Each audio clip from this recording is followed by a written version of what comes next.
Shiny object syndrome or worthwhile pivot? Which is it? How do you know? This is what we will dive into today as we begin another Mindset Mastery class with your professor, me, Laura Catella. Thank you all and thank yourselves for being here. So is it a pivot or is it shiny object syndrome? Let me get a lay of the land from you guys and ask you who feels like they struggle or they face shiny object syndrome in the course of their careers. Yeah, I see some hands going up. You can type a 1 in the chat if you've ever encountered some shiny object syndrome. Type a 1 so I can know. Okay, cool. We're getting a handful of 1s. One question that I always have to kick us off with a topic like this is, how do you know? How do you know that you're dealing with shiny object syndrome? What are the thoughts and behaviors that are coming up or that you're executing that indicate to you that you're dealing with shiny object syndrome? One of the ways it manifests for me, we see a lot of Facebook ads, right? We see a lot of Facebook ads. And I'll see a Facebook ad with a tactic or a strategy. And I'm so curious, right? And I buy a lot of stuff. I go, through a lot of other folks' material, see what's good, what's not so good. And so late at night, when I'm scrolling social media, which I should not be doing, but I do, and I see an ad, and it could be midnight, become a life coach for $7. And I'm like, should I do that? Should I become a life coach for $7? Oh, that shiny object syndrome popping its head up and affecting my thoughts and behavior a little bit. So how do we get on top of this? How do we control it and it not control us? That is what we will be diving into today. So a lot of you have expressed that yes, shiny object syndrome comes up for you. That is to be expected for multi-talented and multi-passionate people. And in a little bit, we'll discuss the complexity and the dance here, because we're taught to focus on one thing. We're taught to specialize. Is that going against the multi-passionate and multi-talented parts of our personalities? Is it not playing our game to specialize? Perhaps sometimes. When is it better to generalize? Because there is no one or the other. Anybody who says you must do one thing, it's an oversimplified approach, in my opinion. So when does it make sense to be more faceted? And when does it make sense to dig deeper and specialize?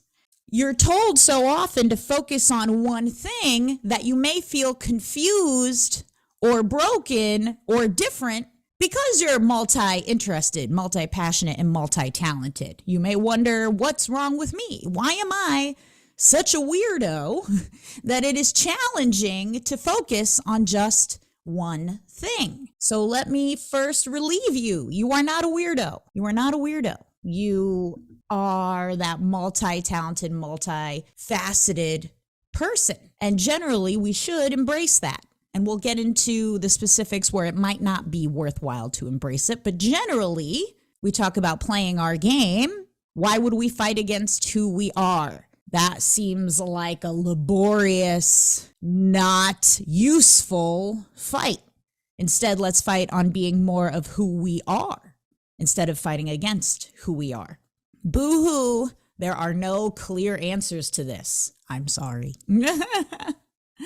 I know the clear answer is so appealing. That's why we will go and buy it when somebody else promises it to us. But where has that gotten us so far? We're still here, not feeling seen, understood, or expressed, even by ourselves. So what does shiny object syndrome give us? It gives us something? Yeah, it gives us a lot. It gives us a lot. There are reasons that we have this syndrome called shiny object syndrome. And some of them are adaptive, which is to say useful, right? Shiny object syndrome gives us the ability to get a lot of dopamine. Because anytime you're clicking a lot of buttons and doing a lot of stuff and living in the chaos of having multiple things going on at once, that's a ton of dopamine that's getting released for you. And that can feel good, even in the middle of the chaos. Who here has felt so busy, but you feel good? You feel alive in all of that busyness, in juggling the multiple plates. So that's one thing shiny object syndrome gives to you. And that's one reason you may consciously or subconsciously seek it out. So the question then becomes, well, how do we get that dopamine, but in a way that really serves our highest good, drives us closer to our main goals, and in the fulfillment of our main purposes? Shiny object syndrome also gives us an excuse when things don't work out, with that perceived bright side of, oh, I have this other thing. This didn't work out, but I have this other thing, so maybe that will work out. Now, of course, the question in that instance becomes, well, did original thing, I'll call it OT, did OT not work out because you were too segmented? Maybe, maybe not. Useful things to think about. Shiny object syndrome also gives us reasons to not say no. And if we have any sort of programming or ripple effect that makes it hard for us to say no, right? We want to please others. We want to taste everything on the menu. We don't want to miss out. Then our shiny object syndrome gives us the orientation with which we don't need to say no. We get to say yes to everything. But deep down, we understand resources are scarce, our time and attention are scarce, our bandwidth is scarce, and we can only say yes to so much. So that leaves us more complexity. Shiny object syndrome also offloads your personal responsibility. Because if you're saying yes to everything, you're letting all those external factors, all those things you're saying yes to, make your decisions for you. Versus when you say no to, let's call it 80-90% of stuff, you are making the bet and the choice on what you're going to focus on. And that is personal responsibility. That means if the things you decide to focus on do not work out, you are risking being the one you have to blame in the end. Now, of course, the trick is to not blame yourself at all. But we will often offload that personal responsibility and end up juggling multiple plates. And the downside to that is, of course, not making progress in the directions where you really want to go. Shiny object syndrome gives us a sense of familiarity as well. In school, we're taught multiple subjects, right? It's not until you choose a major at the college level and you're moving into adulthood that you begin to focus and specialize on something. In school, you get 40 minutes of math, and then you got to go over to 40 minutes of art. You could say that that's shiny object syndrome played out in our academic career. So we're familiar with juggling. And what do? We choose the familiar. We do not choose what is good. We choose what is familiar. We choose what we know. Shiny object syndrome gives us the ability and the reasons to not commit. It robs us of the time and focus and attention that we could have to commit to something. But again, commitment comes with perceived risk. If I commit and it doesn't work out, I have failed. And so what we will often do, sometimes very subconsciously, is manufacture ways to not commit. And shiny object syndrome is one of them. There is more pain if you fuck up and you're very, very deep in the ocean. You will likely drown, right? Whereas if you're on the surface of everything and you fuck up and a jellyfish stings you, you'll most likely be okay because you're on the surface. So we avoid that perceived risk. But how can we modify all that so that we can go deep into the ocean when we want to, when it serves us, and we get bit by a jellyfish? How can we manufacture it so we're still okay down there? These are the ways we need to start thinking. We avoid FOMO. We avoid the feeling of FOMO. Well, I tried it. I don't miss out. But if you dabble in everything, you also kind of have FOMO with everything because you don't get to go deep in anything. Shiny object syndrome allows you to procrastinate or to be overwhelmed, which is, in fact, a solution to other problems you may have. What is feeling overwhelmed a solution for? I'm going to leave that question open to you. Any behavior or feeling that you have that when you're thinking logically and you realize is maladaptive, I want you to ask yourself, what is this actually a solution for? What is procrastination a solution for? What is negative self-talk a solution for? Instead of just trying to beat these things down as problems that you try to suppress, if you can instead acknowledge what these are solutions for, you'll become more clear in other ways, more adaptive, empowering ways to get those solutions without the negative behavior. And as we touched on, shiny object syndrome lets you feel so busy. And busyness can often be perceived as being valuable, right? If you are busy, then your time is scarce, and that which is scarce is valuable. So if we keep ourselves busy, we feel valuable, and we're getting all that dopamine from doing a bunch of stuff. But at the end of the day, when we don't feel fulfilled, and when we're trying to sleep at night and we're wondering, why aren't I further ahead? That is the downside. What do we do about that? We also end up feeling valuable because we get to say things like, we're a jack of all trades. I'm a jack of all trades. I know a lot of stuff. Sometimes that's really, really good. That's part of the complexity. It is a dance. Boo-hoo, there is no set answer. When we're starting out on a new career, a new focus, a new project, a new specialization, we are taught, and I think this framework is pretty decent, to say yes. Say yes. Can you write a sales page? You've never done it before, but just say yes. You're starting out as a copywriter, right? Just say yes, learn as you go.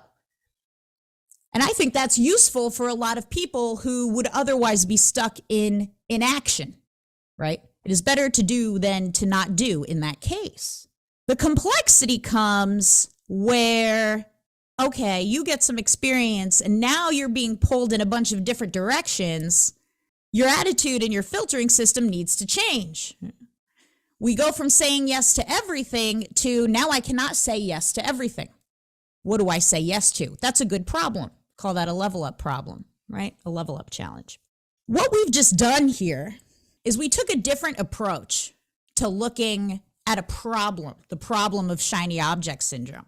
And I want you to remember this approach as I touched on for nearly anything. What is this thing giving me? How is it serving me? How is it protecting me? What is it protecting me from? Shiny object syndrome protects us, tries to protect us from going way too deep into the ocean where things are riskier. And you could run that questioning, that line of questioning on a lot. People pleasing, right? Other folks might say, just stop people pleasing. Put yourself first, blah, blah, blah. If that works for you, great. If you find that you still end up people pleasing, what might be more productive is to say, well, how has people pleasing served me in my life so far? How has it helped me? It's helped you fit into groups. It's helped you avoid scrutiny. It's helped people accept you. So people pleasing has had a ton of utility in your life. It would be too simplistic to simply try to squash it out. How can you still get the utility of the people pleasing while starting to put yourself first? How can you still get all this utility of shiny object syndrome while gaining more focus and clarity on what you really want to do and gradually moving deeper into that ocean in a way that is still safe? So the first thing we ask ourselves is, what does this give me? How does it serve me? How does it protect me? Then we move into, what does it cost me? What is at stake? So what does shiny object syndrome cost us? Mastery, right? that level that we get to when we're deep in the ocean. It costs us everything that comes with mastery: recognition, means, the fees that specialists can command, authority as a master on a certain subject. Shiny object syndrome costs you all of that. It costs you that depth. It costs you the clarity of focus.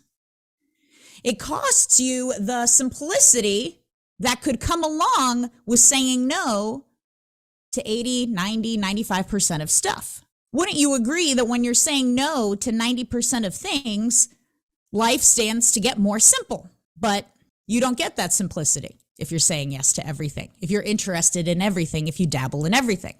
You become that jack of all trades, master of none.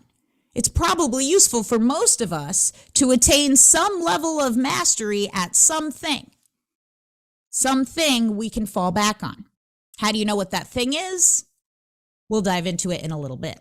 I'm debating. I have a point on my notes, and I'm debating if now is the right time to make it.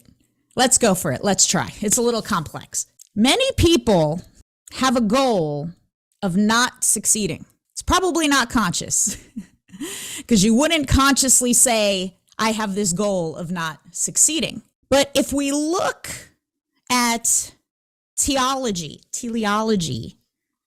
Adler psychology, Adler says that if we look at our present moment and we assumed that we had a goal to be exactly how we are here today, then what would that goal be? Interesting, right? Whereas Freud said our past is what affected all of our actions up until this present moment, Adler says it is the goal that we've had. It's future oriented. It was our goal that brought us to this present moment. That forces us to really look at ourselves in a brand new light.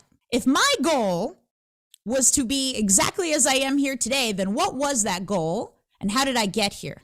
And can I make a 1 degree difference in that goal to modify my behavior and get the exponential effects of that? I thought about this. It'll get a little bit personal. I thought about this in the context of my drinking. For those of you who don't know, I once called myself a champion drinker because I could drink a lot of alcohol, a lot. And it's something I struggled with. And I've been alcohol-free for almost 2 months now. Yay. And so I asked myself, what does the drinking give me, right? It heals some pain. It's a distraction. It keeps me in the familiar. It was very familiar to me. All that good stuff. So if my goal was to be somebody who drank a lot and got all those benefits from the drinking, yeah, that makes sense. But that forced me to look at myself and say, damn, my goal has been to be somebody who drinks a lot. I don't want to stick with that goal. I want to change it. And those are some of the seeds that were planted for me that with time, it didn't happen as soon as I had those thoughts. Believe you me, I first thought them maybe 2 years ago. But those were the seeds that sprouted what eventually became the change. So it forces you to look at yourself in a different way. And this is a topic I want to go into more on future classes. So if you look back and say, my goal, let's just assume my goal was to be exactly where I am here today. Okay, can I get more clear on what a different goal is? On what the actualized, empowered, fully expressed version of me and what that goal is? Are you clear on it? Because if you're not clear on it, of course, imposter syndrome too, all the syndromes. Of course, shiny object syndrome is going to rear its head for you way more often if you're not clear on what you're moving towards. Then you're kicking around in the ocean and every single raft you see is one you start kicking towards. Okay, I'm going to start kicking towards that raft because I don't know where I'm going and I need to be saved. And then you see another raft and maybe it looks bigger. Maybe it looks more safe. Maybe the guy who's throwing those rafts is talking very loudly and you're like, maybe I should go to his raft. You start kicking towards that one and so on and so forth. But if you know, the more you begin to know this is the raft for me, the more you'll be able to kick towards it. So are you clear on what you're moving towards? Are you in love and fulfilled by what you're moving towards? If you're not, of course, shiny object syndrome is going to rear its head for you more often. Of course, alternate options are going to seem more appealing to you. Can you become more in love with what you're moving towards? How do you need to modify what you're moving towards so that you can be more in love with it? Is there always going to be some grunt work? Are there always some parts of the work that you have to do in your noble pursuits that you're not in love with? Yeah, probably.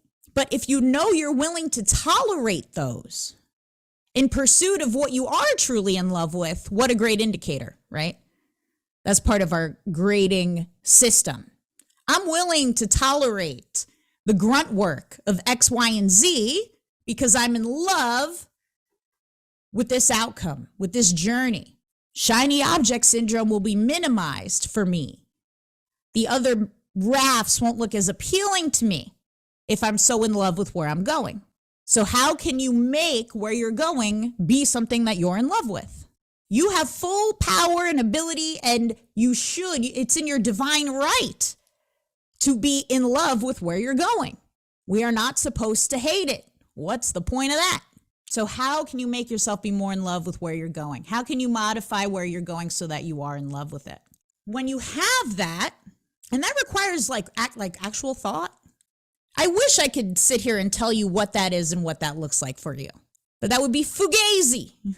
We are not fugazi here. But the more you think about it, the more empowered you'll become. And the more it's uniquely you and your game. When you have that, now you can really assess opportunity cost. Opportunity cost is what you miss out on when you say yes to one thing, which is the equivalent to saying no to a bunch of stuff, right? If I dedicate my time here, I do not have that time to do this other thing. That's the opportunity cost. But when you're not in love with where you're going, it's hard to give a shit about opportunity cost. But when you are in love with where you're going, now you can really feel what the opportunity cost is of looking in other directions. You become better at evaluating what that opportunity cost is. Now, let me share my screen. Here is a big question I want you to ask when you're evaluating options. And when you feel like shiny object syndrome is rearing its ugly little head in your life. It's not really ugly. Its head in your life. Is that new thing interesting to you because you're trying to run away from a challenge? Are you looking at that raft hoping it saves you from your current challenge? There will always be challenges. There will always be challenges. Are you looking at this other thing, this other raft to save you from that challenge? If so, it's probably shiny object syndrome, and it's probably not an effective pivot for you. So if somebody is saying this new amazing thing is going to solve everything for you, and you're feeling hope that this solves everything for you, even if it's a little bit different than what you've been working towards, it might be a clue that this is shiny object syndrome literally tantalizing you by holding up some pretty shiny thing. So you got to ask yourself, is my interest in taking this life coaching course, am I looking for that to solve something else for me? Yes. It's probably shiny object syndrome then. And it could happen for me with, I joke about this in my mastermind group, with like a lot. Like I'll watch content of a gal who's like, I grew my lash tech business. And when I'm in it, I swear I'll look at it and be like, I could be a lash tech. That'll save me. That'll take me from the hard work and the challenges that I'm currently facing, and I'll just have my nice little lash tech business. Shiny object syndrome, pulling me away from what I really love. So am I looking at this thing hoping that it's going to save my current challenges with where I'm at? If so, it's probably shiny object syndrome. How should I be thinking instead? Instead, I should be thinking, there are always challenges. What can I do to help me overcome this current challenge and continue on my path? Continue on the path towards what I'm in love with. The corollary, though, the nuance, the difficulty. Or is new thing, NT, appealing to you because you're starting to realize that OT, original thing, is not meant for you. Because if so, that's a great realization. And then it may be in your interest to move towards new thing. Because here is what tends to happen. The Dunning-Kruger effect. You start something, right? You know very little because you're a beginner. And why does this tend to happen? We call it beginner's luck. You just do so well. You're like, oh man, this is great. One, you don't really have any expectations. You're embarking on something new. So any win is a win. And you feel really good about it. You're like, this is great. It works awesomely. I'm going to stick with it. You stick with it. You keep going. You start encountering some of those challenges. You start to know what you don't know. Oh, I realized I didn't know this part of the process. I didn't know that your merchant accounts could get shut down. I didn't know your advertising could get shut down. I didn't know a business partner could screw me over. I didn't know people would want refunds, right? All the complexities that come along as you go further and further into the ocean. Then you get here. What so many people spend their lives doing is when they end up right here, they go back to something new. Go back to something new, experience a peak, get some sort of win, right? Some sort of achievement. Oh shit, these are all the things I don't know. Back again, back again. They live in that loop over and over and over again. That is your jack of all trades. That is the shiny object syndrome loop of life. I'm going to be a lash tech for a year. Oh shit, this is hard. I got to put eyelashes on people all day. This lady isn't happy with her lashes. Okay, I'll write copy. Oh my God, I write copy. I got my first client. So amazing. Oh, they never put my work online. I don't know how it did. They're not responding to me. Okay, maybe I'll do email list management instead. Loop over and over and over again. If instead you're going along and you've been doing it for a while, you start to learn some of the things you don't know, you deal with challenges, you overcome obstacles, you're going up the slope, and other things start to look appealing to you because you realize this is not for you. You're not feeling happy, you're not feeling fulfilled. You don't know what you're in love with anymore. Then maybe it does make sense to start again and explore something new. But if you're quitting here every time and it's been a pattern for you, then that's the maladaptive shiny object syndrome. And that's some of the dance and nuance that we got to think about. Is that helpful? When you know that this is a common curve that we go through when we embark on something, you can prepare for it in advance.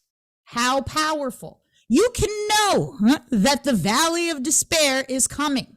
And you can tell yourself, if valley of despair, what will I do? You can have your contingency plan mapped out and ready to go.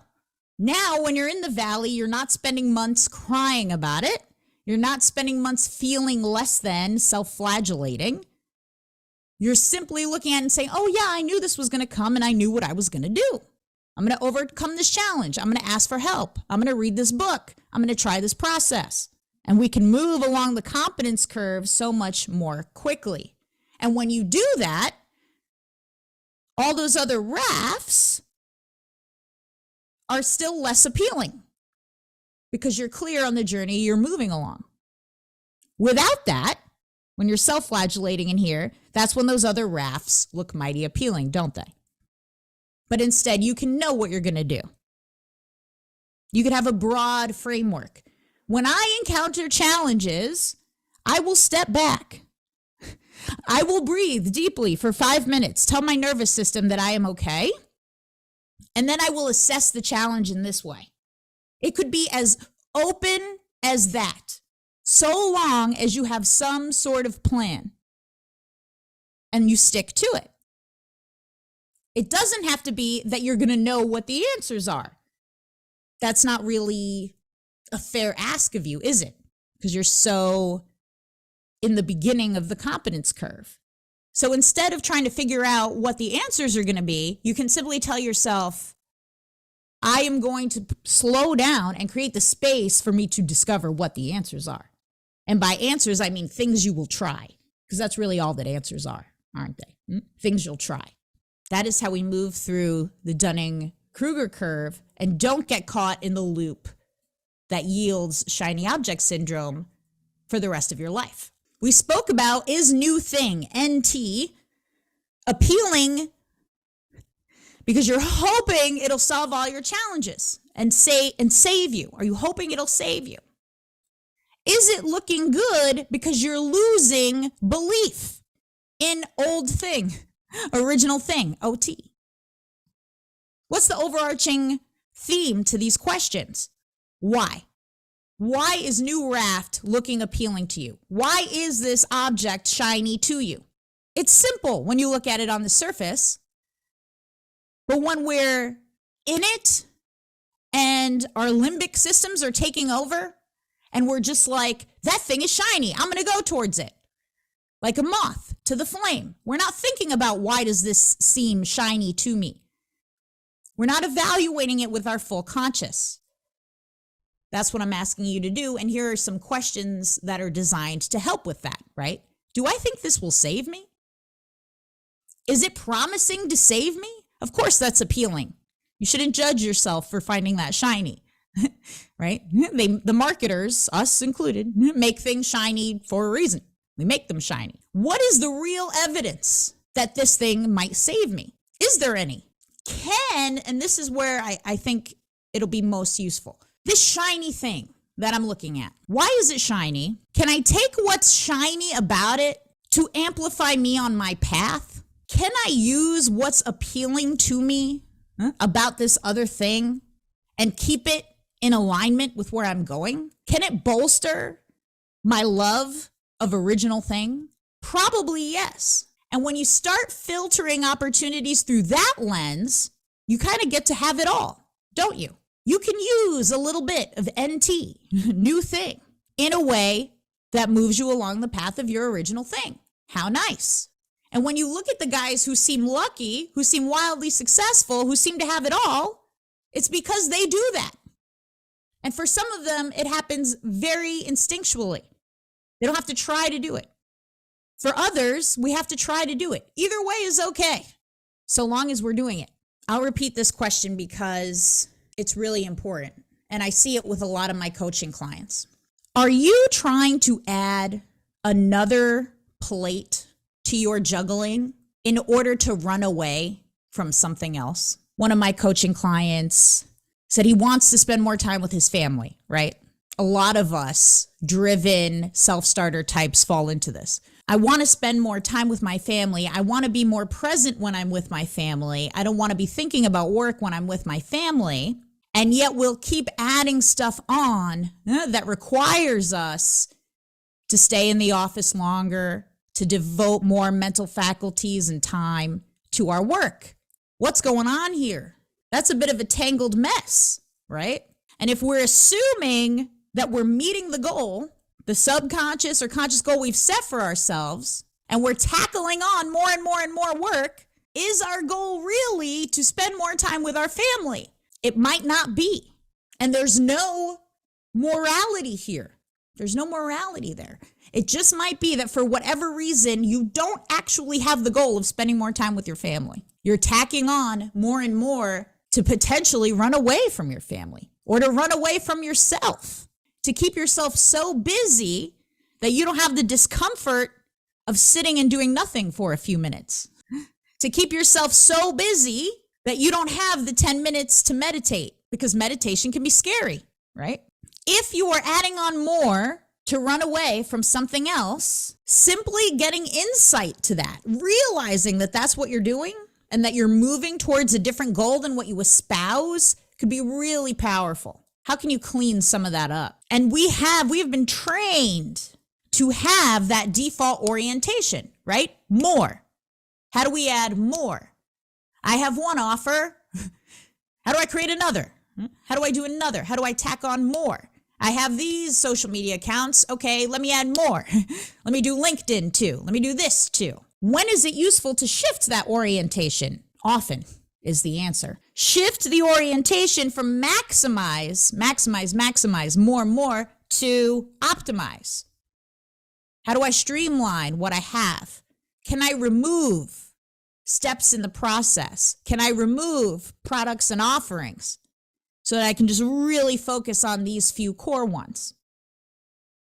Michelangelo made the David, arguably one of the greatest sculptures ever created, by what?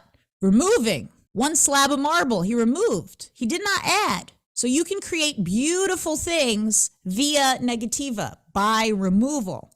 Shiny object syndrome tends to be all about adding, right? What can I add? Add on this other thing. Do this too.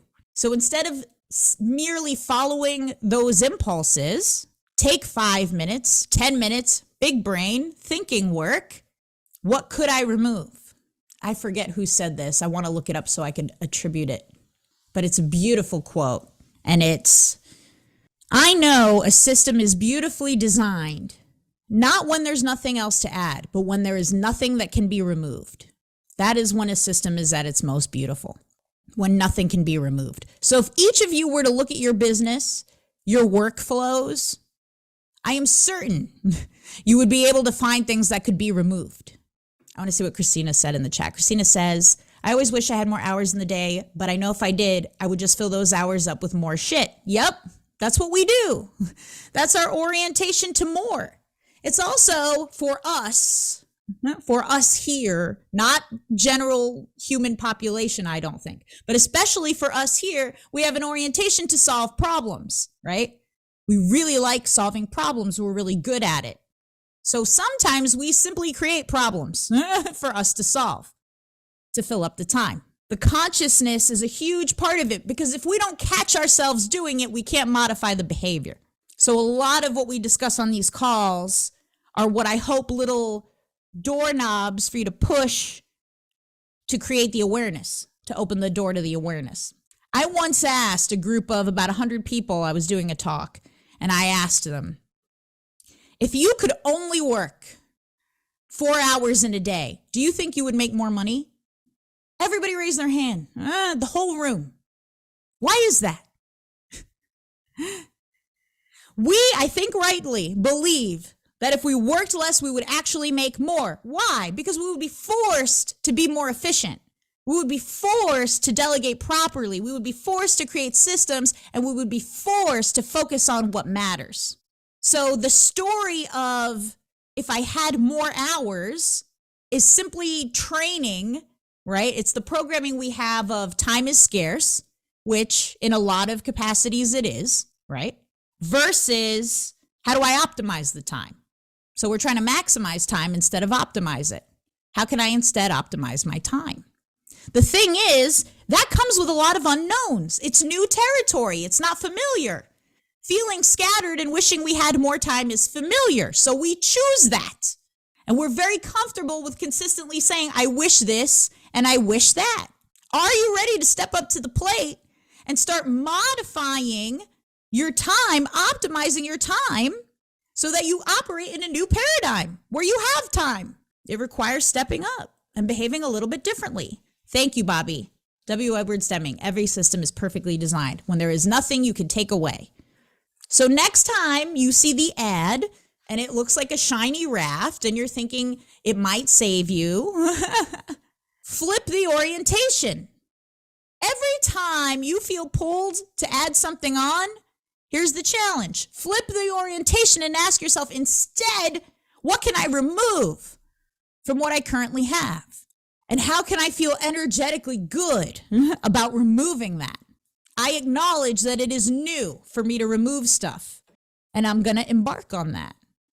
Because there is a little bit of irony there, right? Once you have removed all the superfluous stuff, all the button clicking that you do for dopamine, once you get comfortable with the new territory of doing less, you have created that which can scale. It's hard to scale on messy systems.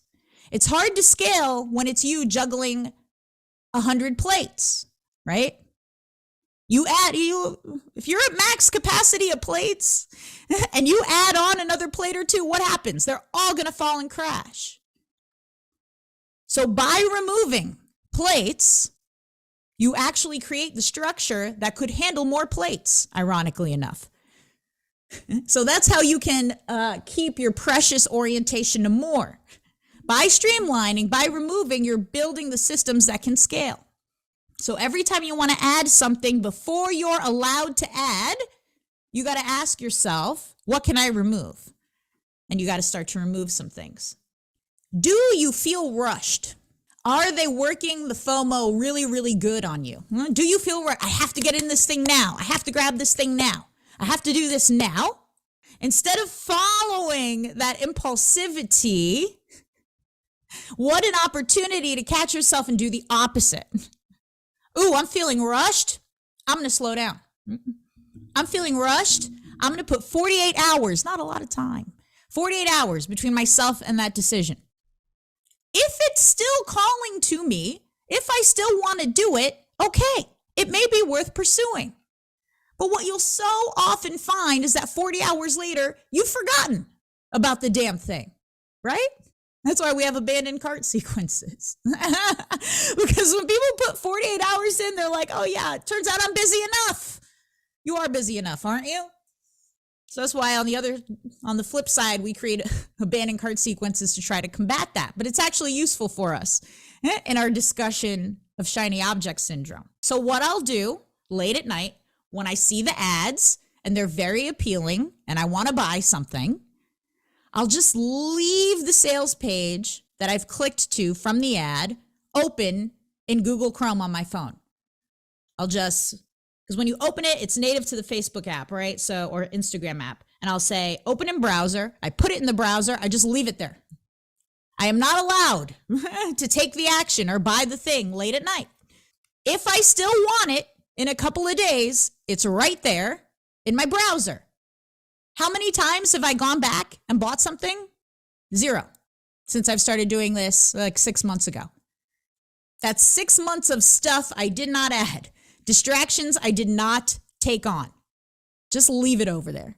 Now there's one that has been popping back in my head that I may go buy. Little course on stuff. Pretty good, right? Versus being pulled in 100 different directions.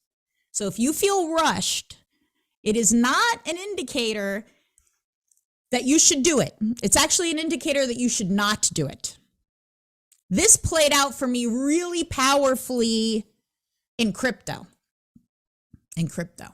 So if you follow any crypto communities, especially during bull runs, right? They're pushing FOMO so hard. Get in now, get the coin now. It's going to 30x, this, that.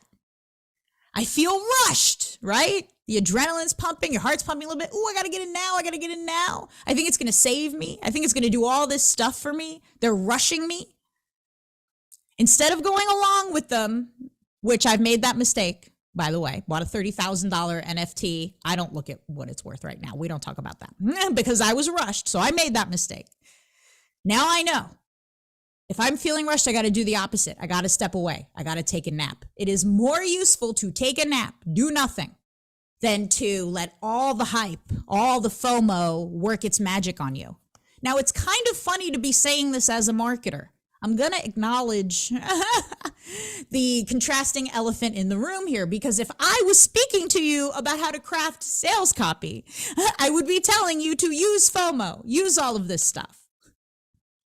But we have to understand how it works on us, because it does work on us too. Even though we're often the magician waving the wand, we're so often on the other side of the curtain having the wand waved at us.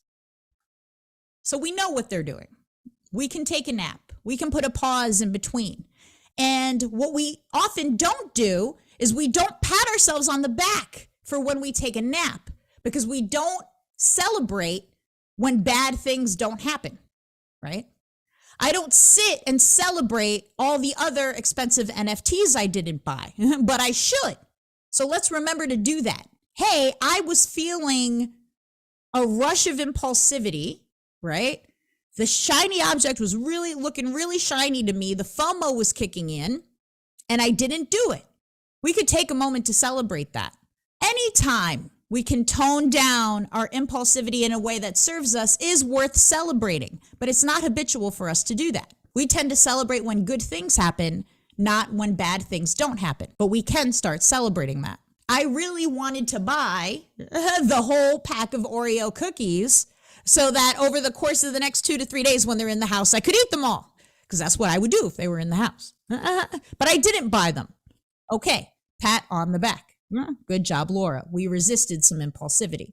That shiny object did not get us. So simply taking a break could be so huge. Could save you so much time, money, and resources.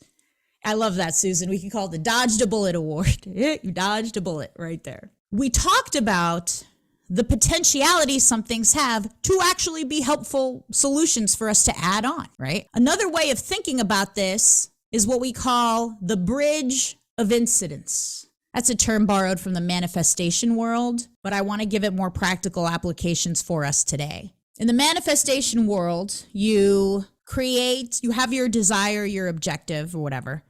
You set the intention to have it. You assume you already have it. I think all of that is well and good. And then you're taught to assume that a bridge of incidence, something that will take you from where you are to what you want, will appear before you. So you can now ask yourself about the shiny object. Does this look like it's part of my bridge of incidence? If yes, and if you give it 48 hours and you still want it and it still appears to be part of your bridge of incidence, okay, it might be worth walking across that bridge. But sometimes you'll immediately be able to say, no, this is not part of my bridge. And if it is part of your bridge, it'll keep coming back to you, you know? If it's part of your bridge, it'll keep coming back to you and you'll keep wanting it. But all those NFTs I didn't buy, all of those coins I did not get into, they don't come back to me. Turns out. So that's another criteria, another part of your grading system. Is it shiny object syndrome or could it be a useful thing? We talked about all the dopamine that we could get and how it could feel good for us to juggle a lot of plates and how busyness can be equated with feeling valuable. The problem with shiny object syndrome is that we're doing all of this in a very ineffective way, right? So how can we enjoy feelings of busyness in a more productive way? I will share my screen to show you. I love this chart. Perhaps when we're in shiny object syndrome, we're kind of like in between anxiety and arousal, right? A lot of challenge sort of plays to some of our skills. We're juggling a lot of plays. We feel pretty good. So I think shiny object syndrome tends to live around here. We're in arousal.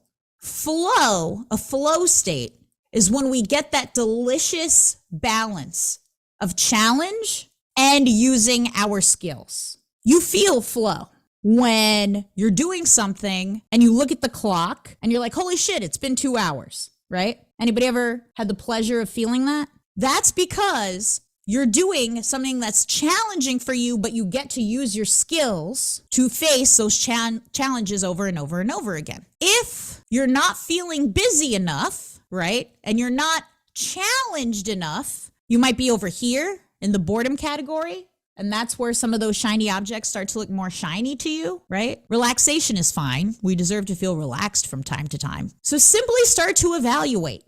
These are all different processes and tools you could use to evaluate where you're at and what's really driving your motivation here. Am I looking to add something on because I'm too much over here? Okay.